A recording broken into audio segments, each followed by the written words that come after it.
My friends at Easy Cater are workplace catering pros, helping you find food for everything from daily employee meals to staff meetings and special events. Visit easycater.com/leaderassistant to find out more. I'm Nicky Christmas. Today's leadership quote comes from Maya Angelou. I've learned that people will forget what you said, people will forget what you did, but people will never forget how you made them feel. The Leader Assistant podcast exists to encourage and challenge assistants to become irreplaceable, game-changing leader assistants. Please review on iTunes. Welcome to episode 25. Hey, leader assistants. If you manage business travel at your company, check out Lola.com's corporate travel platform. Lola.com is the easiest way to book, manage, and report on corporate travel. Visit Lola.com/podcast and schedule a free demo to receive a $50 Amazon gift card. Terms apply. Again, that's Lola.com/podcast. LOLA.com/podcast. Nicky Christmas launched Practically Perfect PA in October of 2011, and it has since grown to become one of the go-to blogs for personal assistants, executive assistants, office managers, and administrative professionals at all levels. When not working on Practically Perfect PA, Nicky enjoys everything Barcelona has to offer, including good red wine, the beach, and attempting to run along the beach as often as she can. She has 2 young sons, Brody and Bo, who keep her busy and tired, and a wonderful supportive partner, William, who's also the CEO of Practically Perfect PA. I'm super excited to talk with Nicky today, all the way in Barcelona. I hope you enjoy our conversation. Be sure to check out the show notes at leaderassistant.com/25. And also, if you haven't already, join our Facebook community at facebook.leaderassistant.com to meet other assistants who strive to become better leaders.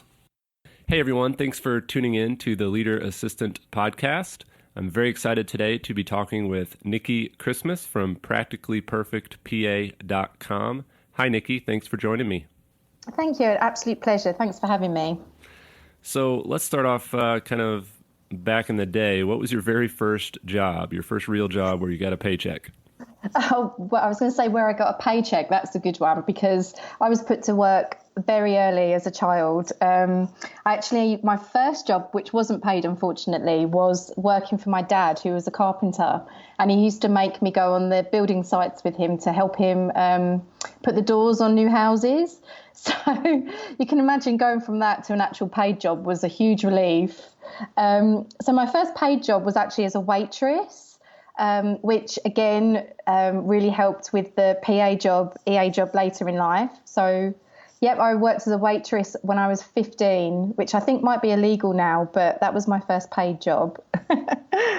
What were the specific skills that you translated from that to your assistant career? Yeah, well, I worked as a waitress for a wedding company. So I used to go around and be the waiters doing all of the kind of silver service table setups and serving all the food at weddings. So it was actually quite a high pressure job for a 15-year-old because it was these people's best day of their lives, and you just couldn't make any mistakes. So in terms of customer service and dealing with pressure, it definitely helped pave the way for the EA role that was to come later, because you just couldn't make any mistakes. You couldn't spill anything. You couldn't drop any food. You had to be just on point. And actually thinking about it, definitely helped the EA job later on because you were just able to handle that pressure. Yeah. So when and why did you become an assistant?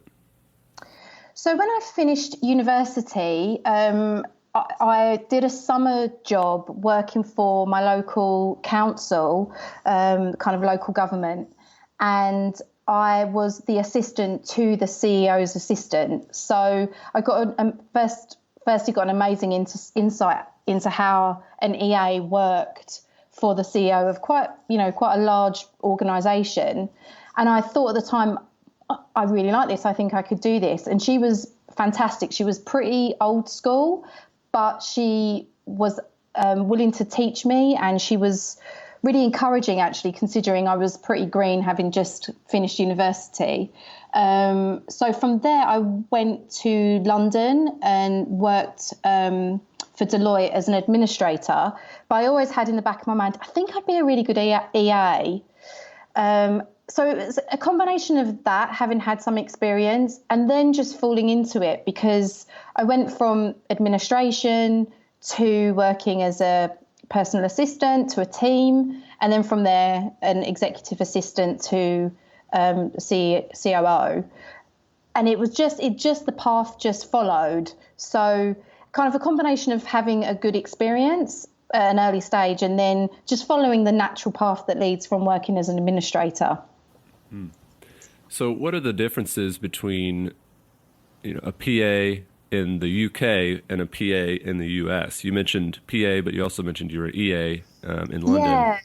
Yeah, it's weird, isn't it? Because for me, just naturally, PA just rolls off the tongue. But I know when I'm talking more to an American audience, I have to use either an admin or an EA. But they're quite different in the UK, in the sense that if you're talking about an administrator, then you're talking more about maybe entry-level work, junior-level work.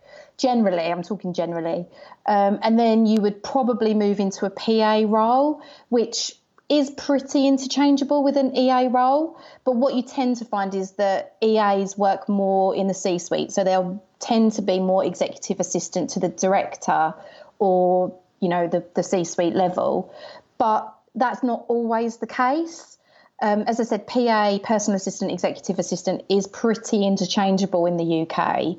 But I'm always very much aware in the States that's PA is more a personal assistant to somebody and doing more personal work. That's not the case in the UK. You get PAs in all level of business. Interesting. Do you have any interesting or wild and crazy stories from your career as an assistant? See, I was worried you were going to ask me this, because I was racking my brains. And again, I know other guests that you've had of like, well, which stories can I tell and which can I not? So no, I would say apart from the kind of stories where you look back with many more years of experience and think, did that actually happen? Were people that badly behaved? I can't believe actually that I've kind of put up with that behaviour in some cases. But no, I don't have anything where I massively had to fly anybody around the world, or famous people or anything like that. But the one story I think that was a bit odd was I was working for a private insurance company. So because it was private, and mostly the directors and the staff to a certain extent owned the business, a lot went on in that business that wasn't necessarily how things would run in more public businesses. So we had a case where a gun, which was very odd in the UK because we don't tend to have, deal with guns very often, but this antique gun arrived at the office one day. So that immediately set huge alarm bells off.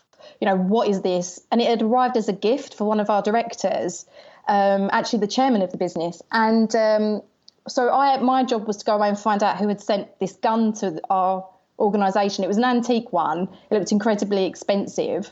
So once I found out which client had sent it, a client as it turned out to be, we had to work out whether or not the chairman was even allowed to have it, because as it turned out, it was an incredibly expensive gun, and which took a lot of research to find out what it was, why was it expensive, why had it been sent as a gift, and then I had to work out if he was even allowed it, and he wanted it, but because of the bribery act that had just come in the time in the UK, we had to work out whether or not we should even give him this thing, and as it turned out, he wasn't allowed it, so because it went over the amount of money that we were allowed to receive from clients.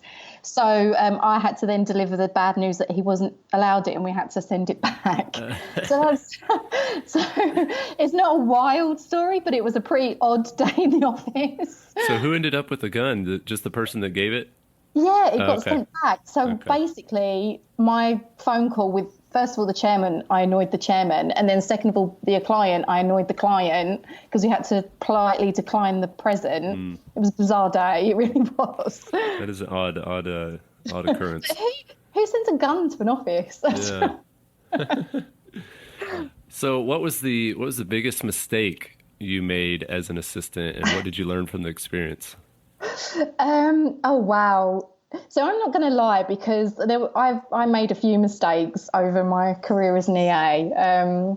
Nothing major, but definitely things that I learned from and improved from, which was always really good.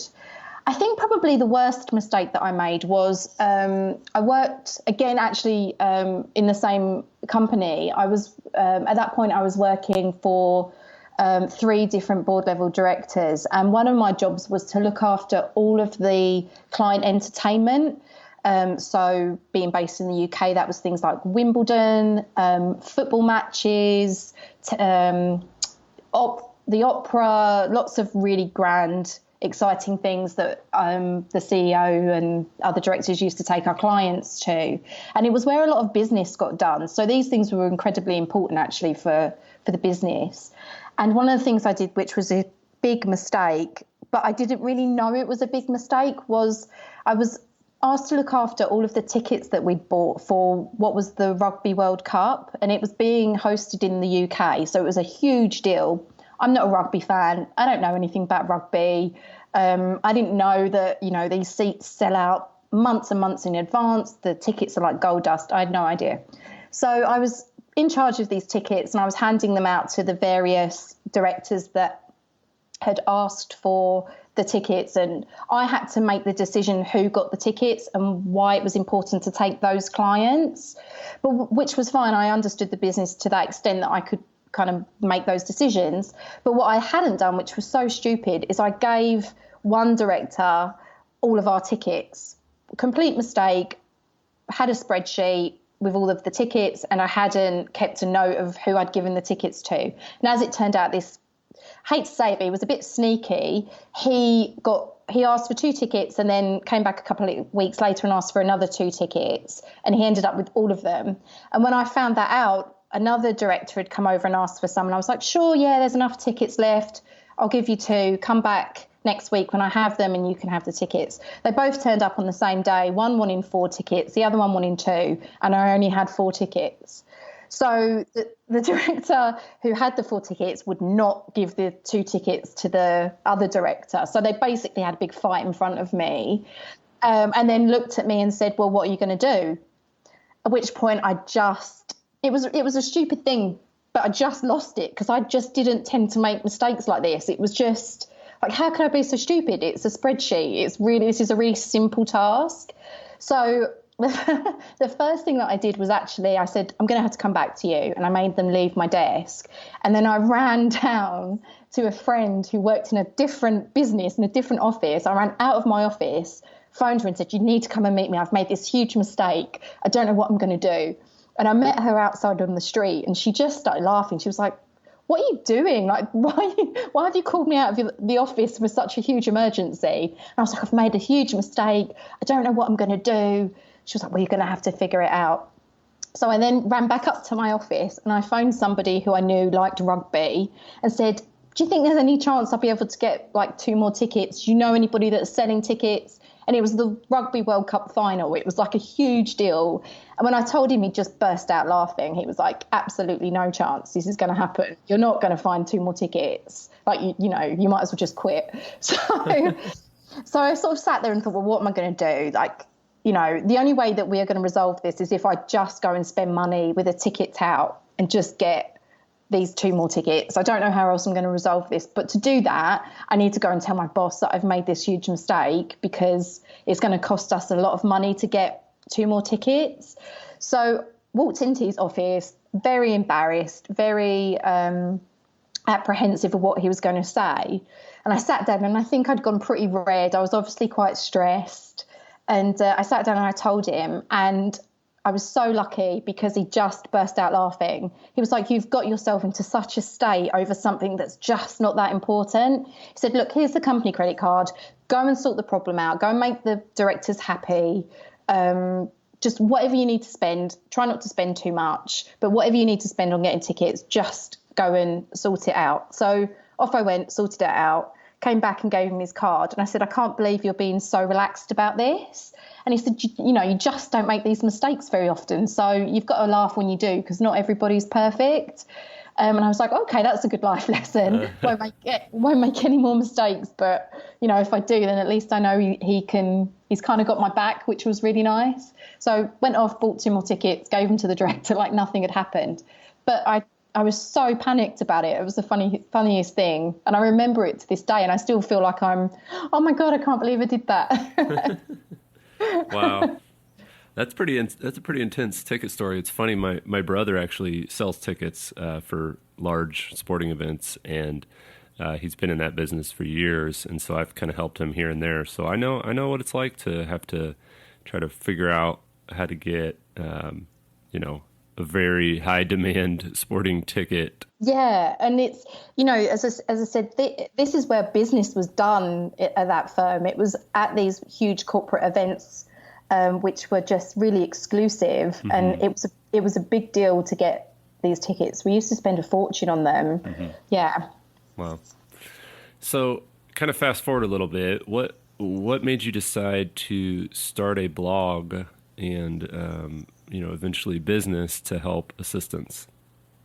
Yeah, it's kind of a long, convoluted story, but basically I was working as a EA, and I just didn't have the creative outlet that I'd kind of enjoyed in other positions that I'd been in. I was working for CFO, COO, and company secretary, and it was a demanding role, but it wasn't a creative role, and I missed. I'd been, for the role previously, I'd run a lot of events, and I'd had kind of a creative outlet that I didn't have in the role that I was in.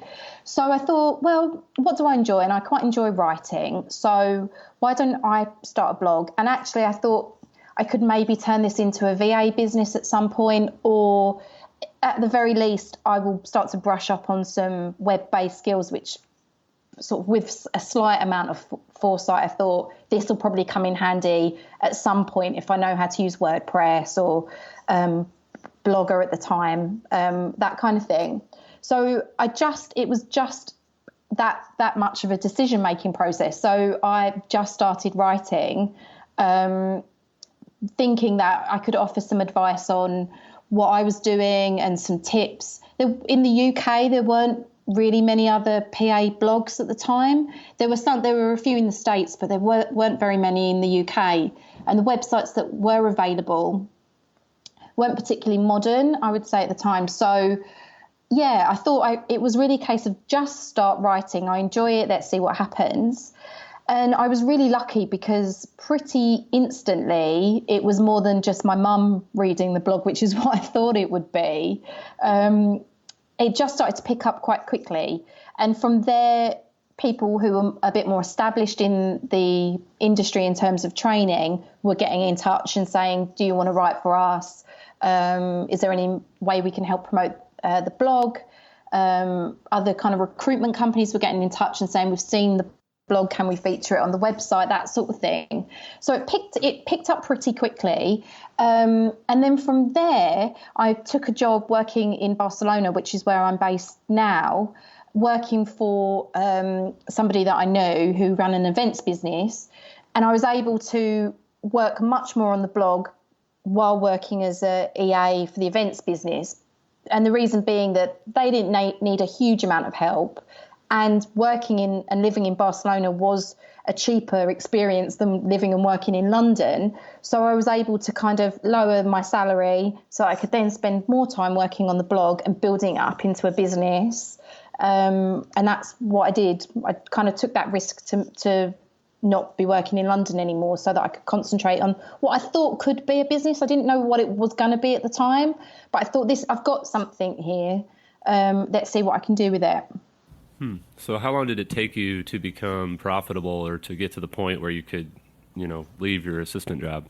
Yeah, I was lucky because it was pretty quick because I'm sure, as you know, with an online business, the overheads aren't particularly high. And I was working from my flat at the time, and I still do have an office in my home. Didn't have staff, didn't have overheads. Everything, all of the expenses were online expenses. So once I decided on what the revenue stream was going to be, which to start off with was working with suppliers and sponsors, and now is also the training, I was able to start generating a profit fairly quickly, but probably within a year, I would say. But if you were to sort of say to me, well, was it the same as the profit or salary you were making in London? No, absolutely. Right. No way. And I've had to balance that, because if I was to go back to being an EA in London, definitely would be able to do a little bit better than I am working and owning Practically Perfect PA. But the lovely balance is that I get to live and work in Barcelona, which is great. So how would you encourage other assistants who are thinking, I want to start a blog, or I want to start a training site, or, side business? What would you say to encourage them? Yeah, so the cool kids call it a side hustle these days, don't they? Right. So I've talked about this before, and the first thing I would say is do it. That's always my kind of initial response to any of these kind of questions. Is you've got to put yourself out there, and you've got to do it. What I would say is follow a similar path to me. So while I was working as an EA, I put in a lot of extra hours outside of the 9 to 5. So that I could build the website, build a following, start to understand what voice I wanted to put out there, and how I wanted to share my opinions, and how much of myself I wanted to share, all that kind of stuff. So do that while working as an EA.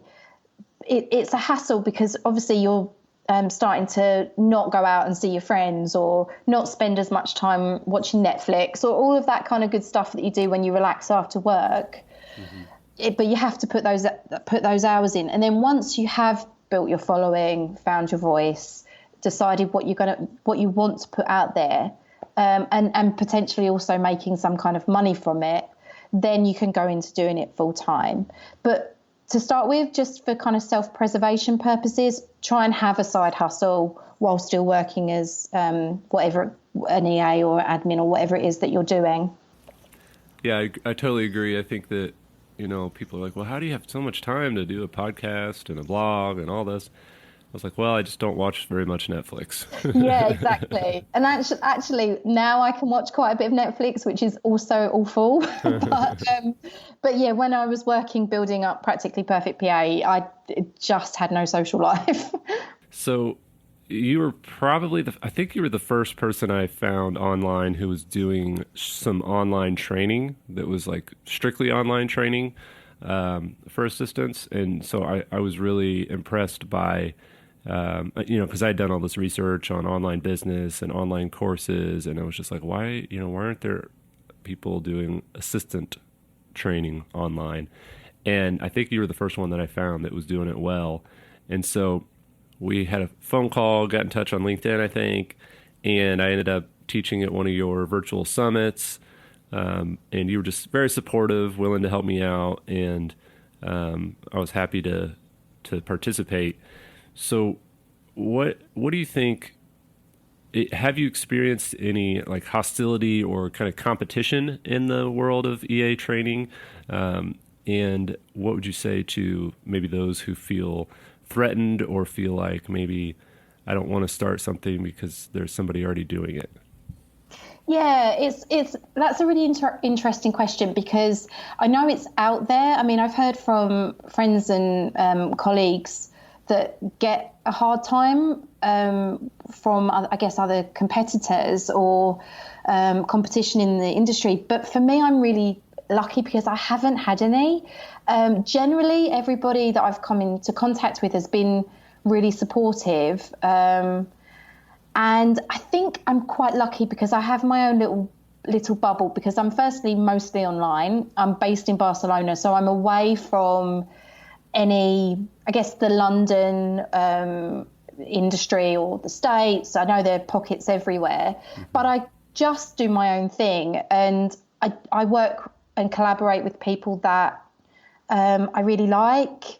and are supportive as well. So generally I've been really, really lucky, but I know from speaking to like-minded people, there is this hostility out there. And I think there's some bad behaviour out there, which I've seen but not experienced. So yeah, I would definitely say if you want to go into some kind of EA training, or you want to put your voice out there and you're worried that there is some hostility, again, it's like I say all the time, do it and ignore it. It's kind of school ground bullying, and it's best to just not feed that, I think. So yeah, I would just say ignore it and do your thing. That's definitely been my philosophy, and it's served me really well. So I'm really lucky because I've just not experienced it. Everybody that I've come into contact with has been lovely. So maybe I'm just lucky. I don't know. That's great. That's great. So how do you work from your home office? How do you involve your husband and your kids in your business, or do you? No, I do. They are really involved. They are really, really involved. They have to be, because, as I said, the office is next door to one of my kids' bedrooms, so they have to be involved. So I'm really lucky because he's not my husband, but my other half is also he's just become the CEO of Practically Perfect PA. So William, who most of you, if you've ever had any contact with Practically Perfect PA, you'll know his name. He's just decided he's great. He's just come on board to help me run the business, because where it's grown, which is fantastic. I kind of, like any business, you kind of move away from doing the things that you really love and concentrating on the running of the business. So he stepped in to help me with the running of the business so that I can go back to doing the things that I really love, which is brilliant. And the kids, despite the fact that they're only 4 and 2, know what I do. They help me at our conference that we run in London. We use floppy disks as our badges. So so the kids have helped me put the stickers on the floppy disks, helped me put the lanyards on. They've done all that sort of stuff. So they have an awareness of what I do, because I make them help me. Well, yeah. I mean, I have my boys help with my podcast. You've probably heard their voices on a couple episodes, but I've kind of trying to help expose them to other types of work, because I told him, I was like, listen, there are people that go into the studio and read books or voice commercials, and that's a job. There are all kinds of different things that you can do in this world that people will pay you for. And so now I paid the boys for some voice acting with Oreos, but still I'm trying to show them and expose them to different types of career options in the world. So yeah, absolutely. I just wanted my kids to see what a floppy disk was, because they're going to live in a very different world. Yes. So what's the number one struggle for assistants that you've kind of seen in your years of blogging and being an assistant and training assistants?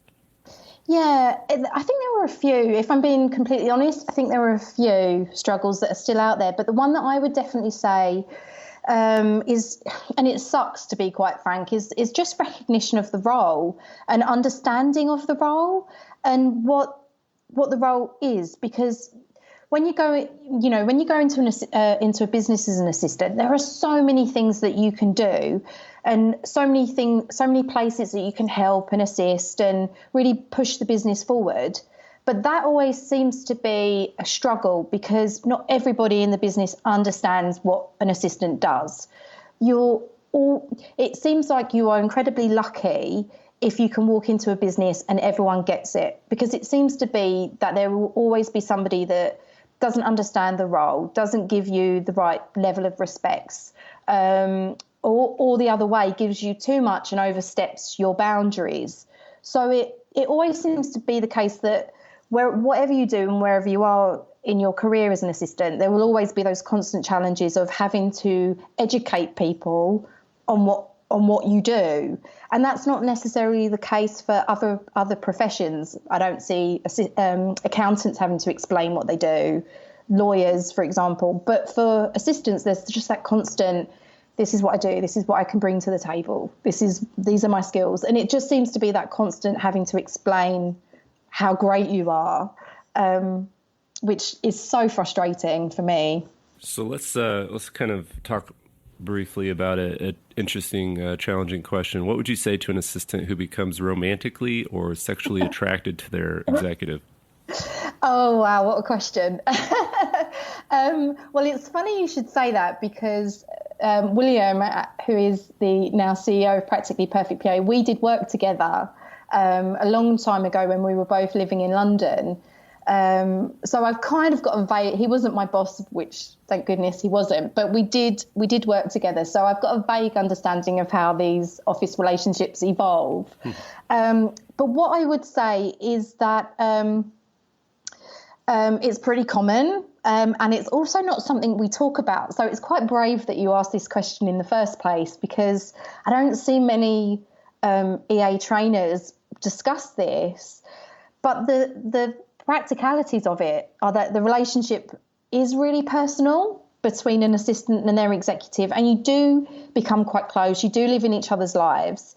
And then there's this whole thing around being a work wife or a work husband, which is an awful saying. I hate that saying. It's work wife is so derogatory. But yeah, so I think it depends really on the power structure that's in place. So what I would say in the past is it tended to be the executive assistant tended to be a younger female to the more powerful older male. And that, to me, using an English expression, is a dodgy setup for any relationship. But nowadays it's actually quite different, because bosses can be younger than their EAs. Bosses can be female with a male assistant. Or they can be, a younger male to an older female assistant. So the power plays are quite different to how they maybe were a few years ago when I was working as an EA in London. And we're definitely moving away from that kind of old stuffy way that maybe like the Mad Men days. So I would say if you are going to go into a relationship with you being the executive assistant and with your boss, then you would need to work out where that power lies and where that is going to play within your working relationship. So I guess my advice would probably be maybe leave and get a new job and then keep your personal relationship going while not having to deal with a working relationship. Because for somebody, I work with my partner every day, and it's not easy. It's really, really not easy.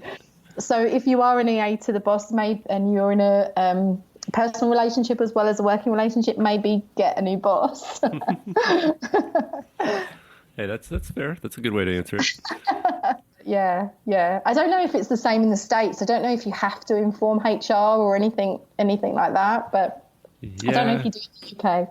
Yeah, I think it probably it's just seen as a little interesting, I think, and depending on what organization or what company, and obviously if one party's married, that makes things different. Yeah, definitely. Yeah. Anyway, it's an interesting topic, so thanks for talking about it for a little bit. Yeah, I think we need to talk about it more because, as I was saying, that relationship is so unique in how close you work with somebody. These things are bound to happen. Yeah. So maybe we should talk about it more. Yeah. What's one productivity hack that you can't live without?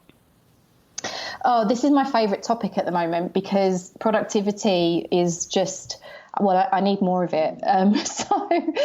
So for me, my kind of favorite hack at the moment is batching. So I set my week up where I do the same thing every day. So on a Monday, it could be I look after all of the event stuff that I do. Tuesdays, writing content. Wednesdays, looking after sponsors, that kind of thing. So I try to make sure that I batch all of my tasks together on the same day so that I can work through them and then not hop from one subject to another. So that's definitely a good productivity hack for me. But I know for assistants that's really tricky because of the amount of interruptions that assistants get. And I definitely couldn't have done it when I was working as an assistant to kind of the extent that I do now.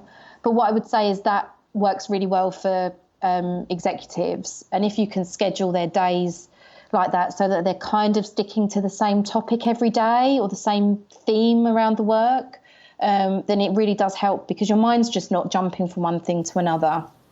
Yeah, I agree. I love time blocking and batching, and ideal week calendar setup is kind of like my bread and butter. So yeah. Do you find that help with the interruptions you get as an EA? Do you find that you can still do it? Yeah, I do it more. I definitely do it for my executive, but then for myself, I do it kind of a light version of it, if you will. Yeah.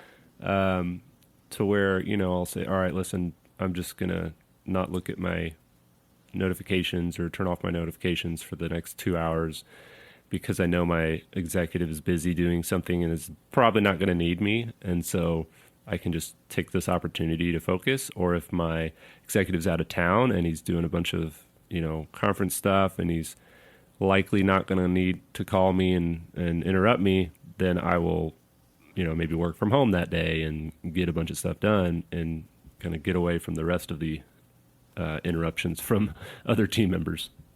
Yeah, definitely. Yeah, and that's a great way to do it. You can block the time off when you know your executive's not going to be around, and then you can say no to everybody else that interrupts you. Yeah. So if you could snap your fingers and instantly give assistants more of something, what would it be? Yeah, so for me, without a shadow of a doubt, it would be confidence. I just find, particularly in the training that I do, confidence seems to be such an issue for so many assistants. It gets in the way of so many amazing things that you can do as an assistant. So for me, it would be, and I try to include this on pretty much every training that I do, is some kind of session around improving your confidence and your self-esteem. If every assistant was really confident in themselves, in their skills, in the role, then we would run the world. I really think that we would. It's just building that confidence. What's a quick tip for gaining confidence that you might have? Yeah, so for me, and this works really, really well for me. So for me, it's visualization, and there's two things. So visualization. So for me, I still really struggle with public speaking. I still get really nervous. I chair a conference where there's 250 people looking at me, and I get really scared. But I visualize what is going to happen at the end of the conference, where everybody is clapping with happy faces because we've delivered a great event for them. So I walk up on the stage visualizing the sound of the clapping, the happy faces, and that helps me get up onto the stage. And then the other thing I do is I pretend that I'm Beyoncé, which help. Again, it's kind of that fake it till you make it. And I think that works really well. When I was working as an EA, I had confidence and self-esteem issues, and I used to pretend that I was the EA to the CEO of the business that I worked for, because she was awesome. So when I went into meetings, I just pretended that I was her, and it worked really, really well, actually. So so at conferences, I pretend I'm Beyonce. Hey, whatever works, right? Exactly, and it does. But it's that kind of fake it till you make it stuff. So where can my listeners find you or Beyonce online? Well, Beyonce is all over Instagram at the moment. So you can find me on www.practicallyperfectpa.com. That's where everything is. I'm on Facebook, again, just type in Practically Perfect PA. Same, we're on Instagram, we're on LinkedIn, and Twitter. And just started on YouTube as well. So there's lots of videos that you can find on YouTube, again, just under Practically Perfect PA. Great. Well, I'll share all those links in the show notes so people can get those easily. Nicky, thanks so much for taking time out of your day to chat with me. And I'm very excited to share this episode with my listeners. So thanks for joining me. No, thank you so much for having me. It's an absolute pleasure. All right. Well, we'll talk soon. Take care. Bye. Thanks again for listening. Check out the show notes at leaderassistant.com/25, and we will catch you later.